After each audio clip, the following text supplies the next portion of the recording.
I'll be reading in 2 Kings chapter 11. 2 Kings chapter 11.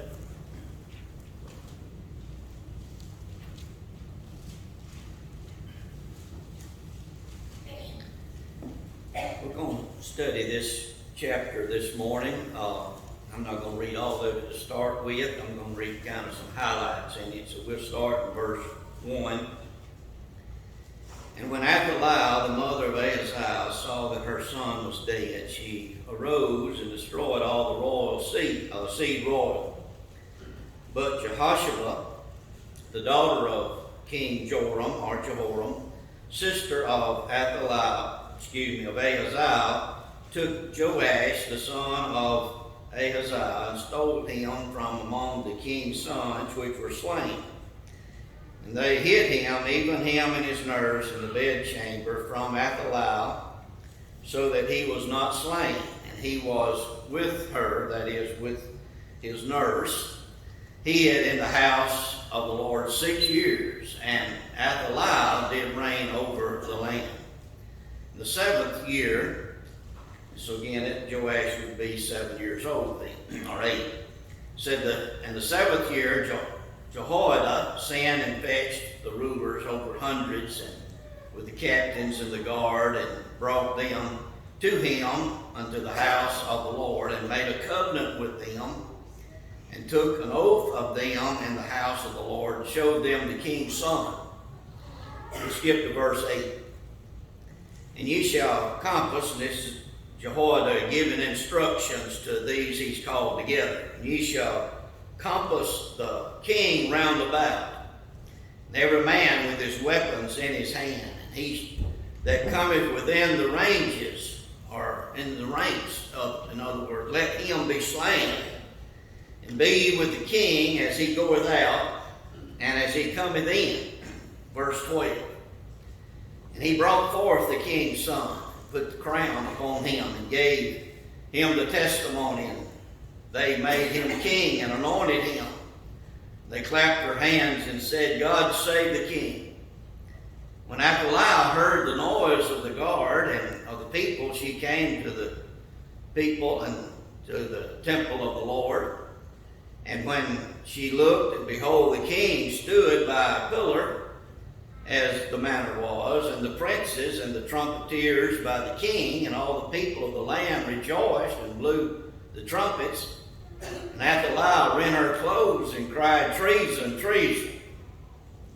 But Jehoiada the priest commanded the captains of the hundreds and the officers of the host, and said unto them, Have her forth without the ranges, in other words, bring her out. And him that followeth her kill with a sword. For the priest had said, Let her not be slain in the house of the Lord. And they laid hands on her, and she went by the way by the which the horses came into the king's house, and there she was slain. We'll just entitle this message, A Dysfunctional Family. These folks was related. We'll kind of see the key ones in here. But when we left chapter 10, we were talking about a king, again, in the northern kingdom. Athaliah, Ahaziah, Joash, they're all in the southern kingdom of Judah. But Jehu had reigned for 28 years, verse 36 in this previous chapter, and he dies after all of that. But when we go to verse 1 in chapter 11, it backs up in time to when Jehu first began to reign. And the reason I emphasize that is because verse 1 talks about Ahaziah had died. Athaliah saw that her son Ahaziah had died. Well, he died when Jehu began to reign 28 years earlier. In fact, Jehu killed Jehoram, the son of Ahab, who was king of Israel, and that's how he became king of Israel.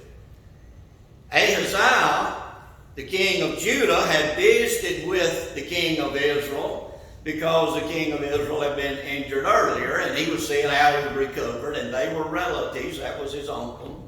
and all of this. And so he is up there. And while he was there, when Jehu killed Jehoram, guess what? Jehu killed Ahaziah too, or had him killed. So this is the setting of that is still kind of backed up a little bit earlier. The key individual in this that takes place is Athaliah. She was a mother, a grandmother, a wife, daughter, so forth. You know, we put mothers and grandmothers kind of on a pedestal. I know used to before these tattoos got so popular. About the only ones you saw was a serviceman that had come home and he'd have a tattoo that had a heart in it and had mother or something. That's about the only ones I ever seen when I was a boy. So we kind of put mothers and grandmothers kind of on a pedestal, and many are deserving. And we should honor those who honor is due. But some aren't. We read about a couple. Athaliah and her mother. Her mother was Jezebel. They were wicked women. Very wicked women. Back in chapter 9, I believe it was, Jezebel met her Waterloo. God had told how that she was going to die for the part she had in bringing in Baal worship, and because of the part she had in having Naboth, an innocent man, killed. She died just like the prophet said. The prophet had been gone for years. Prophet Elijah. But she died. And so judgment came upon her because of her weakness. And I'm not talking about the final judgment that she's still enduring, but I'm talking about the judgment here on earth. People could see that, well, God said it, that's what happened to it. And some people look like would learn from that. Her daughter didn't. Athaliah witnessed and knew about her mother's tragic death and all of that, and prophesied about it. She didn't learn a thing. Sadly, many do not learn from the experiences of others. Sometimes people just kind of pass it off. Somebody's living ungodly and all of this, and something happens and you see the hand of God bringing judgment or whatever, and yet people say, well, it won't happen to me. Could happen to us. We need to learn, not just from the lessons that God brings in our lives. We need to learn maybe some lessons God brings into other people's lives. Let me share 3 thoughts with you, though, in this chapter about this dysfunctional family. First, we want to notice the power Athaliah sought. Verse 1 pretty much describes it. When Athaliah, the mother of Ahaziah, saw that her son was dead, she arose and destroyed the seed royal. Who was this Athaliah? Well, she was the daughter of Ahab and Jezebel. Didn't have good parents.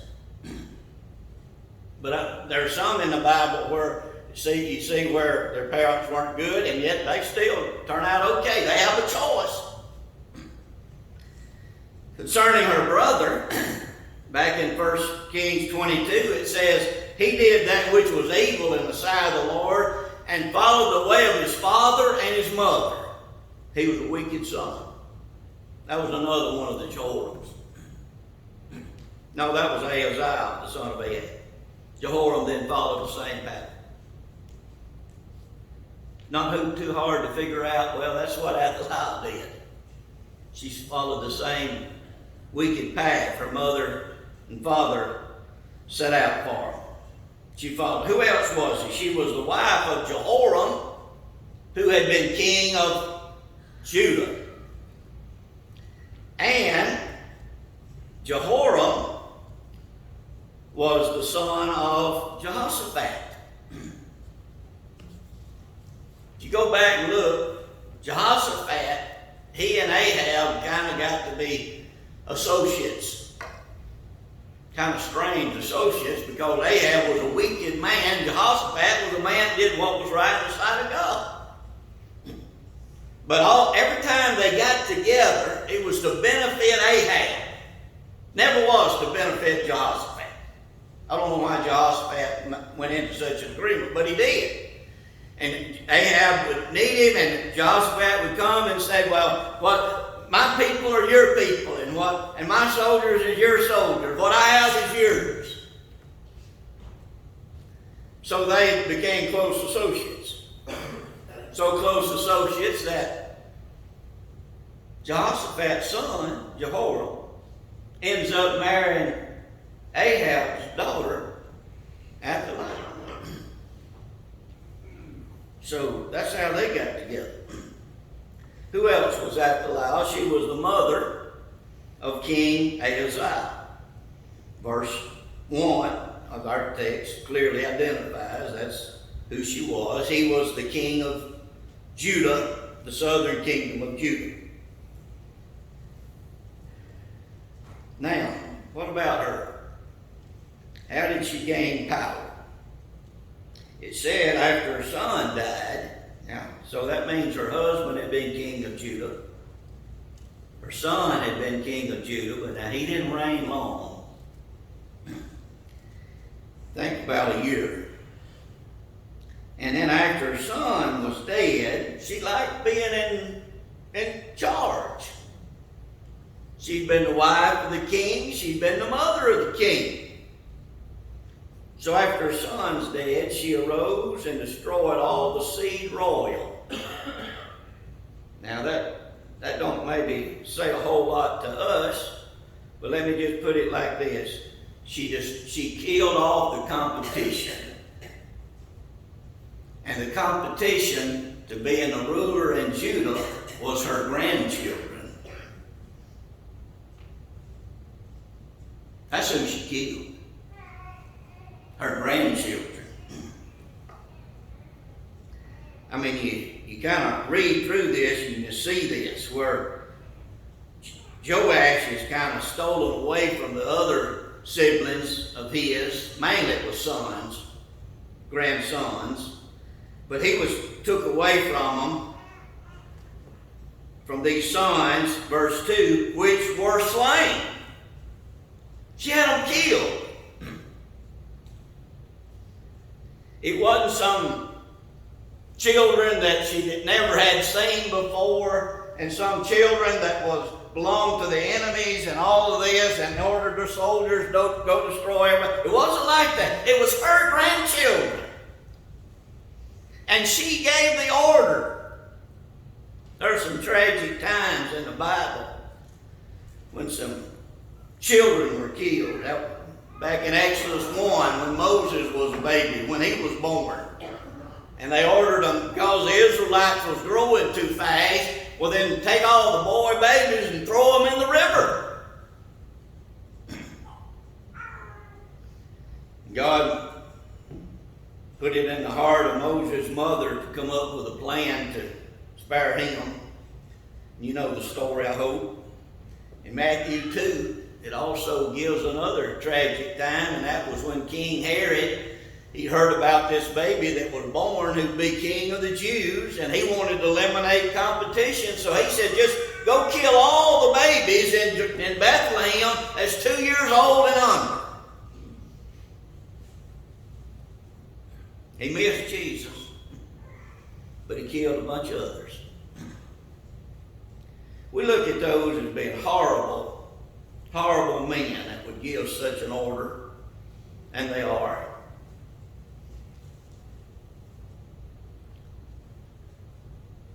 Modern day, we don't do stuff like that. We just kill them before they get out of the womb. When they're the most innocent. When they're the most vulnerable. When they are the most helpless. I don't know how many died from abortion since 1973. I don't have a clue, but I do know this. It's more than all people have died in war that I'm talking about the United States. More babies have been aborted in the United States in 73 than at all the people that have died in the United States in all the wars since there was a United States. That's a bunch of folks. That's a bunch of folks. There is a little hope.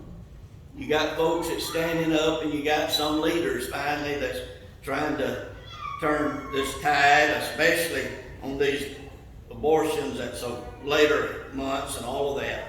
But it is a shame. It is a crying shame that such a thing would happen. It shows you what the desire for power can do to a person. The desire for power to be in control caused this woman to order her grandchildren put to death. Now, what kind of power is this that she desired? I'm going to tell you, it wasn't God's power. It was Satan's power she thought she was in control. Satan was in control. It was his power. Satan's power is to do this, to destroy. Satan's power is to abuse others. Satan's power is to build self up. That's what Satan's power does. In fact, in Hebrews 2 and 14, it speaks about Satan's power to power of death. Now, God's power is seen. Now, I'm going to add this. Satan is not omnipotent. A lot of people think, well, Satan has all powers. He don't have all powers. He has more power than me and you. But he's not all powerful. But God is. God is all powerful. And how do we see God's power? Do we see God's power when we rise up and say, well, I'm just going to, whatever means it takes, I'm going to do that so I can rule or whatever? No, you don't do like Athaliah. That's not how God's power is used. How do we see God's power? 2 Corinthians 12, verse 9, Paul had besought God 3 times to remove the thorn in the flesh. And the Lord told him no. And here's what he said in verse 9. He said unto me, my grace is sufficient for thee. God said, I'm not going to heal you from that. My grace will be sufficient. But that's not all he said. Here's what else he said. For my strength is made perfect in weakness. God's power is made perfect and is seen not in our strength, but in our weakness. Now, Paul got that. Now, sometimes we miss it, but Paul got it. Because here's what he said in response to that. Paul said, most gladly, therefore, will I rather glory in my infirmities, in my weakness, in other words, that the power of Christ may rest upon me. God's power is not seen by mighty forces. God's power is seen in weakness. How did the Israelites defeat the Philistines and put them on the run? By sending a boy out there with a sling.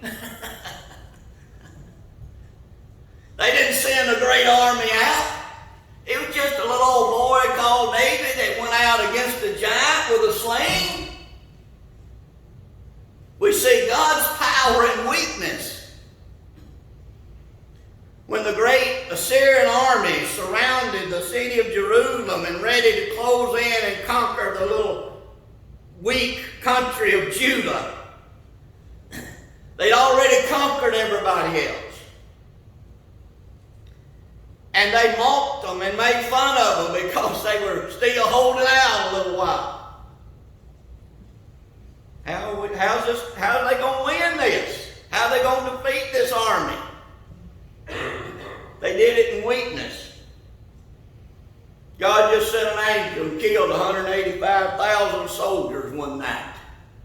When they woke up the next day, they had dead soldiers there. It wasn't the mighty power of Judah or Hezekiah. It was the mighty power of God who used it even in spite of weakness. That's God's power. That's how He uses it. Let me share the second thought with you, though, in our text, and that's the protection Jehoshaphat provided. Verse 2, it mentions Jehoshaphat. Who was she? Let me read a little bit about it. It says Jehoshaphat, the daughter of King Joram, and that would be Jehoram, and that would be the king of Judah, that's name was Jehoram. Who else is she? Not only is she the daughter of King Jehoram, that would make her also the daughter of Athaliah, wouldn't it? She's the daughter of Athaliah. It says in verse 2, sister of Ahaziah.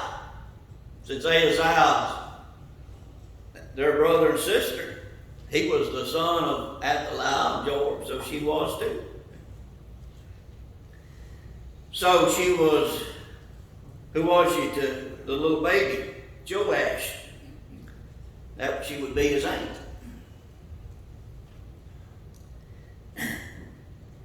Later, it refers to Joash as Jehoash. So again, you have same person, sometimes with two names a little bit altered, but still the same person. She also was the granddaughter of Jehoshaphat, obviously, since Jehoshaphat's son was Joram, and that was her father. So she was the granddaughter of Jehoshaphat. Jehoshaphat, Jehoshaphat, don't that kind of sound a little bit alike? I would say she was named after her grandfather. Sounds a little bit alike. This woman, I want to note her action of concern. In verse 2, the middle part, it's after it describes her, says she stole him, this is Joash, the little baby, year-old baby, from among the king's sons which were slain, and they hid him, even him and his nurse, in the bedchamber from Athaliah. They hid him from Athaliah, from his grandmother, so that he was not slain. Now, what was this bedchamber they're talking about? It said he was hid with her, assuming that's the nurse. He was with her hid in the house of the Lord 6 days. Now, the priest stayed in the house of the Lord, so they had places to sleep and so forth. So anyway, that's where they hid him. And Athaliah reigned over the land 6 years. How you going to hide a baby from a woman that's in charge, who's a violent woman, and how you going to hide from her for 6 years? I tell you, take them to the church house. They won't find them there. That's what they did. They took him to the house of God. She never went. She was a Baal worshiper anyway. Jehoshaphat. Her action. I want to pick up a few things from our couple of verses here. I'm sure she was not able to do all she wanted to do. See, all these was her nephews. She would have loved to have saved all of them. Kept all of them from being killed.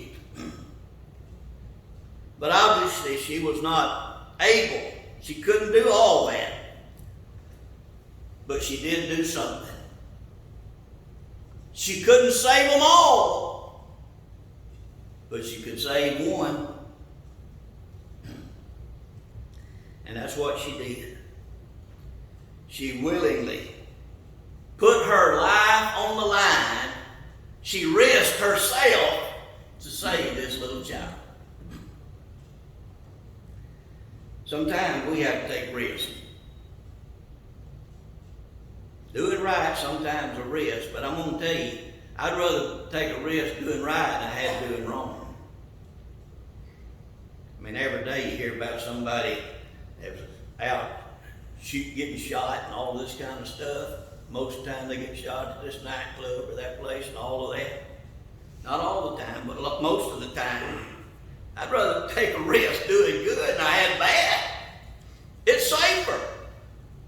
She was willing to take a risk doing good.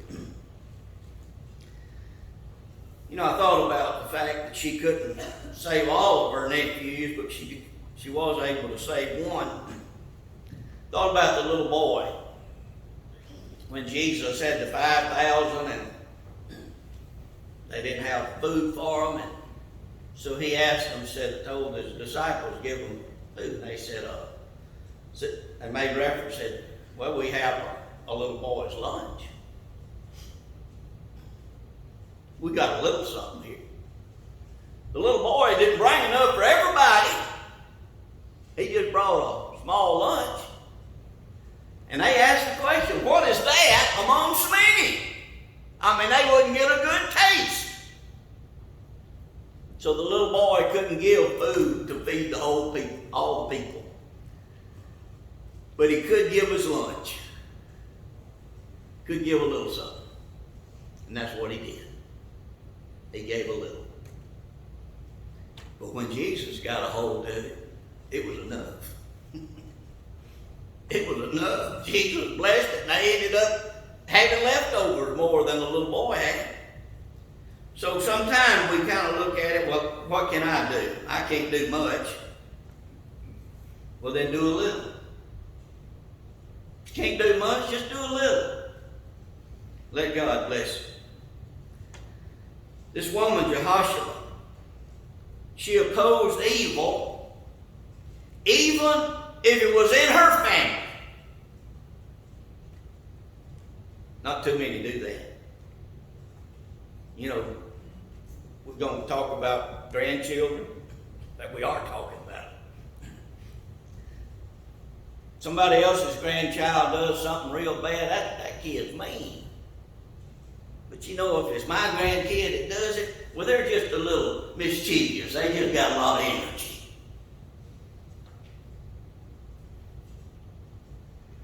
God judges the same. We kind of have respect of persons. We do a lot. Well, try not to. But God's no respecter of persons. This woman opposed evil even when it was in her own family.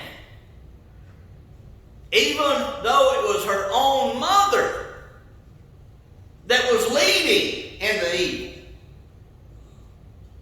You knew whose side Jehoshua was on. And when you're on the side that's right, and you're on the side that's for righteousness, you have to be opposed to that which is wrong. She was.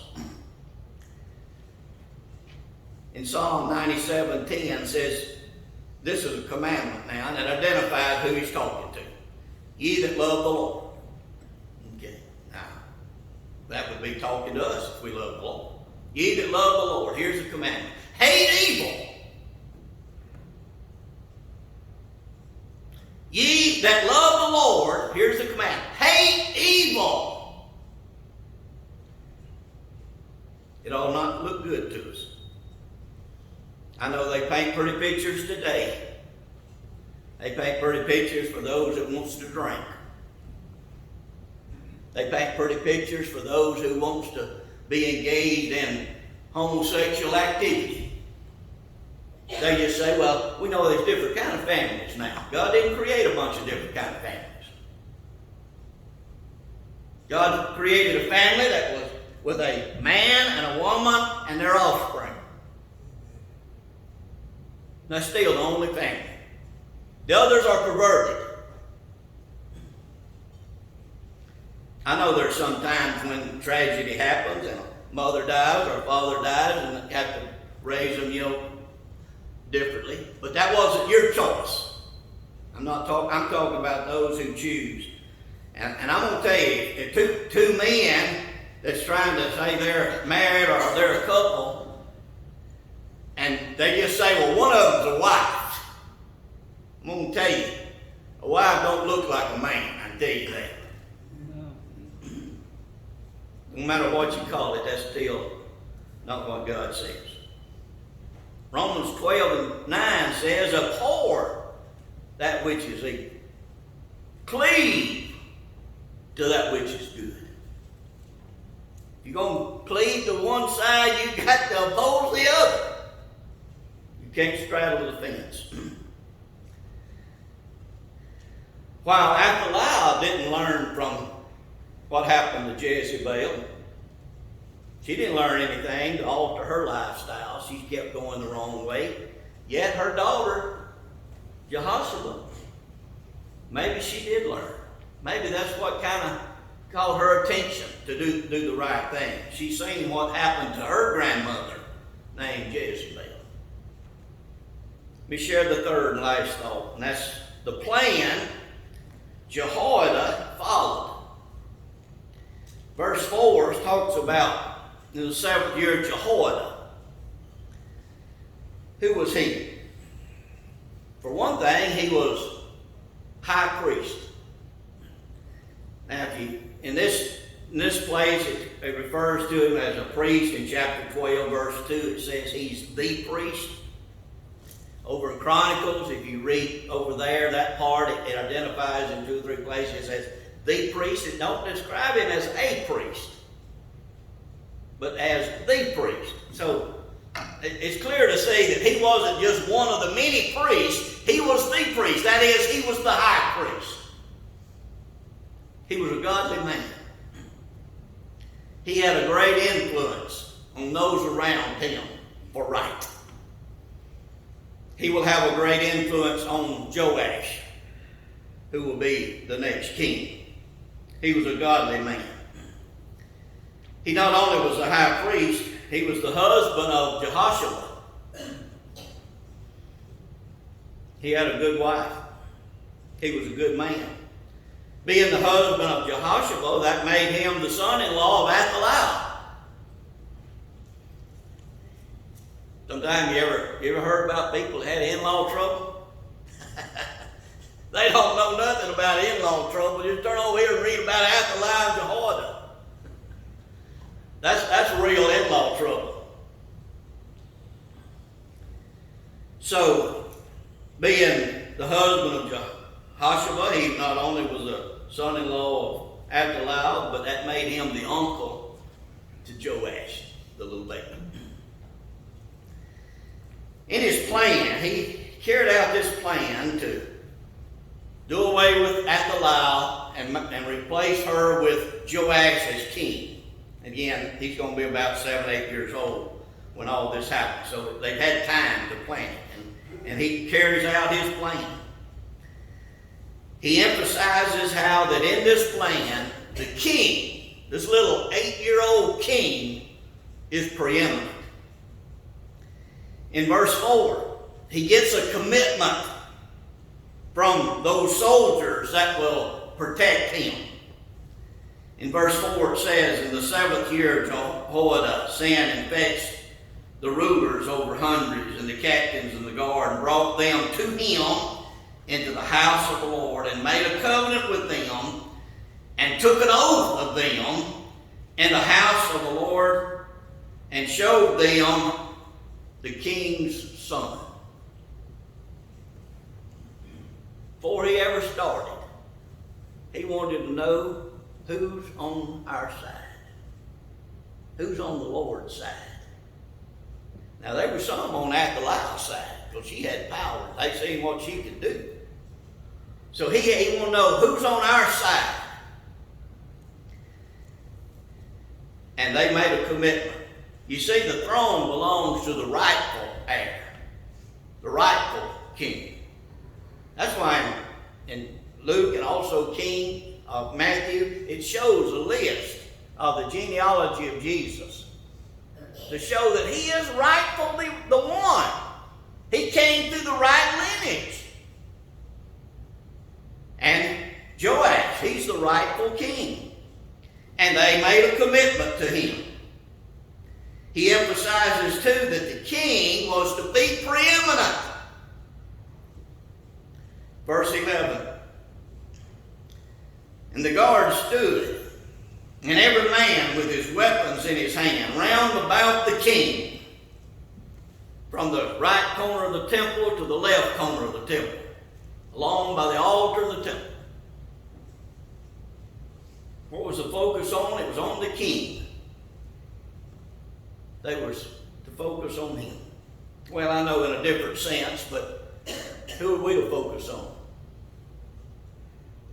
Jesus. He's supposed to be preeminent. Now, we don't have to use weapons to protect him. I mean, he's the one that protects us, but he's still to be preeminent, like this king was to be preeminent.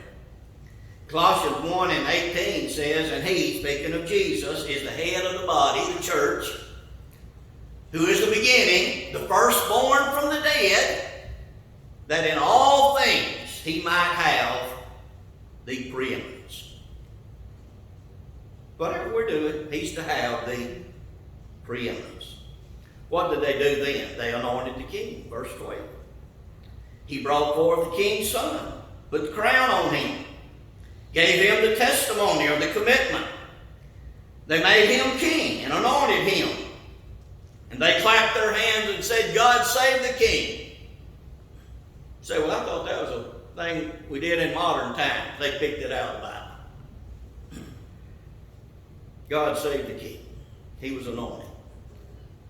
Well, if you have a king now that's anointed king, the rightful king, then what have you got to do? You got to remove the wrong king or the wrong ruler.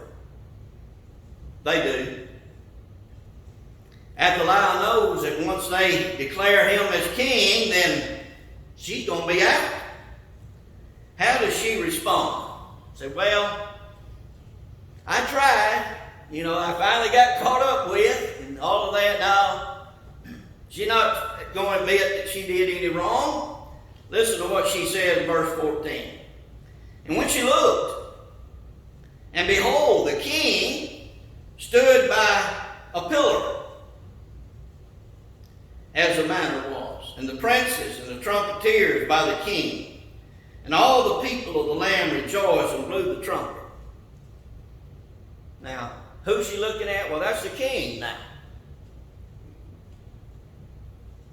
It's also the grandson.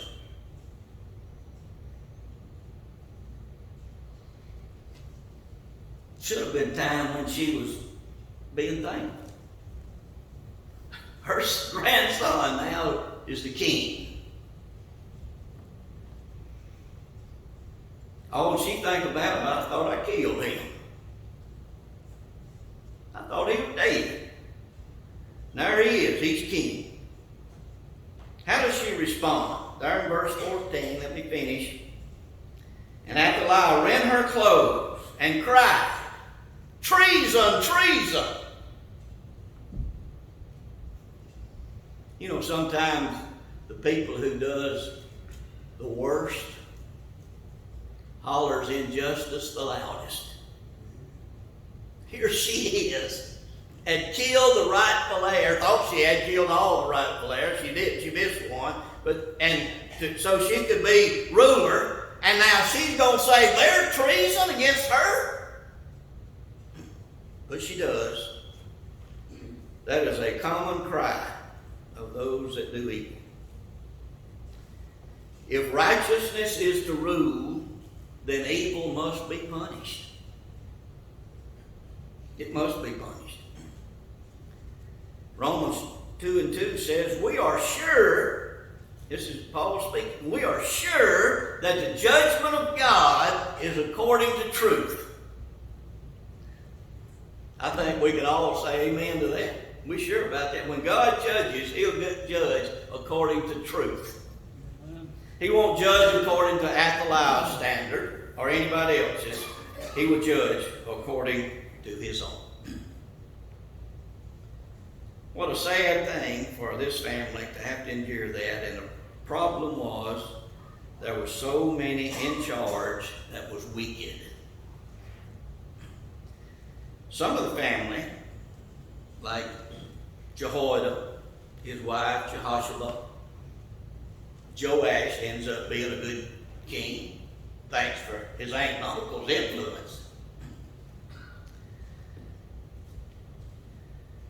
what a different picture it would have been if grandmother at the Lao had learned a lesson like her daughter did.